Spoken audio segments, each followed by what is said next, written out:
บองโอนนักล่าได้เอาตอนใจปลาแอปอัตมีไฮบองโอนนักล่าเอาตอนใจโจลเว็บไซต์อัตมีไงนี้ยำนังนำบองโอนต่อกันเกหะตุ่มปออัตมีดำใบปลาปลาตั้งออกเนี่ยโดยการเวอโดยการโจลตัวปลาปลาแอปอัตมีก็โดยเจเกหะตุ่มปออัตมีเมียนใบจุ่มเห็นต่อตัวเมื่อตั้งออกเนี่ยថ្ងៃនេះខ្ញុំនឹងចែករំលែកអំពីការចូលទៅប្រើប្រាស់នៅ app Atomy ក៏ដូចជាគេហទំព័រ Atomy ដែលក្នុងនោះមាន3ជំហានក្នុងការ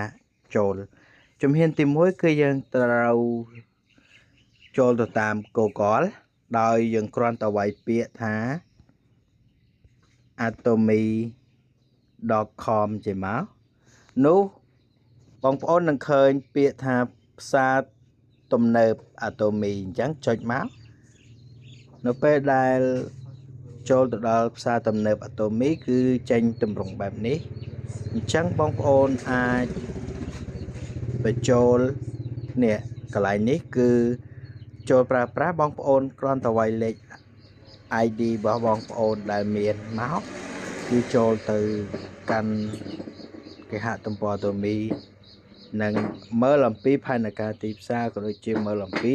តំណែងនៅក្នុងគេហទំព័រ Atomy ដែលមានទាំងអាហារសុខភាពមានទាំងការថែរក្សាសម្រស់ក៏ដូចជាគ្រឿងសម្អាងផ្សេងៗនិងសម្ភារៈប្រើប្រាស់នៅក្នុងផ្ទះបាយជាដើមមានសាប៊ូបោកសម្លៀកបំពាក់និងសម្លៃសើមជូតមុខក៏ដូចជាសាប៊ូលាងបន្លែផ្លែឈើក៏ដូចជាសាប៊ូលាងចានតមកទៀតបងប្អូនអាចចូលទៅមើលកន្លែងរូបសញ្ញាដបនេះដើម្បីមើលនោះគឺមានតកតងជាមួយនឹងអាហារសុខភាព Omega 3 និងAtomy អាហារថែទាំសុខភាពកាពះអូខេនៅក្នុងនោះក៏មានបញ្ជាក់ពីតម្លៃផងដែរក្នុងគេហទំព័រ Atomy យើងអាចមើលតាមរបៀបនឹងបានអូខេនេះជាជំហានទី1ចំណែកជំហានទី2គឺយើងចូលទៅតាមកម្មវិធីជ្រុំដែល